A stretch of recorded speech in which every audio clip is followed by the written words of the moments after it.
Hi all, in this video it's about reactions of hydrocarbons, starting with alkanes, which has no functional groups and they're all saturated. Alkanes undergo combustion. So here we have a full combustion of propane to produce carbon dioxide and water, and we're going to balance this equation. So there's 3 carbons. So 3 carbons is able to produce 3 carbon dioxide. Balancing is by placing coefficient in front of the formulas. There's 8 hydrogen in propane, therefore 4 water molecules can be produced. So now we just add up the number of oxygen atoms. So there's 3 lots of 2, there's 6 oxygen atoms here and 4 more here, and that gives us a sum of 10. So which means it needs 5 oxygen molecule to balance the equation. Now, another reaction that alkane can undergo is what we call substitution reaction. And substitution is usually with fluorine, chlorine, bromine, or iodine. So this is the halogen family. So here we have a CH4 methane reacting with a fluorine molecule. So one of the fluorine atoms will replace a hydrogen atom on the methane molecule. So we will produce CH3F. And the remaining fluorine atom and the hydrogen will be balanced by writing hydrogen fluoride. So here are a few revision questions for you to have a go at, and you can practice writing these equations. Now we'll have a look at an animation of the substitution reaction in a moment. Okay, here's an animation on the substitution of a hydrogen atom replaced by a halogen atom. Could be a fluorine, a chlorine, a bromine, or iodine. And there you have it. So we have a byproduct, which is hydrogen chloride and 1-chloropropane. Substitution is also possible along the on the haloalkane by another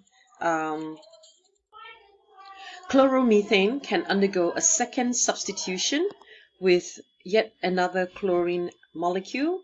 So a second hydrogen atom on the molecule gets replaced with a chlorine atom, and we form a new molecule called dichloromethane. And this substitution can lead to further substitution where the third and the fourth hydrogen atom is replaced with chlorine atoms, and you end up with tetrachloromethane. Okay, next we're going to look at the alkanes. Alkanes have a C-double-C functional group. So alkanes, like alkanes, can undergo combustion, as well as this reaction called an addition reaction across the carbon-carbon double bond.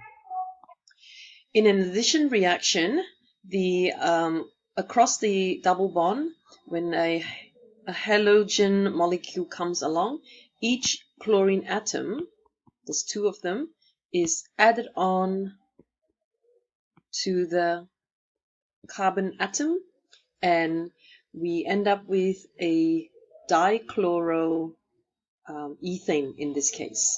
So this is an addition reaction, and it happens with alkenes of all chain length. There's a second type of addition reaction called self-addition. So alkenes undergo self-addition or to form long chain polymers, and we will discuss this in another video.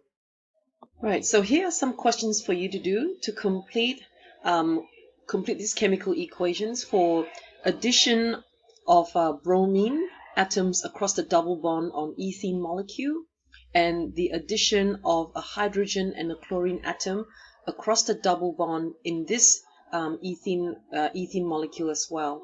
And you should now be able to explain the terms saturated and unsaturated in relation to hydrocarbons, giving examples of each.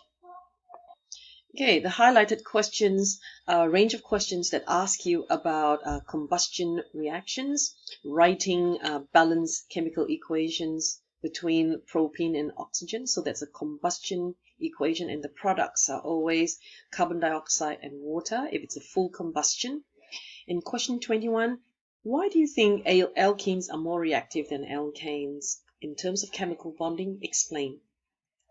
Name two reactions that our alkene can undergo. So simply recall the types of reaction.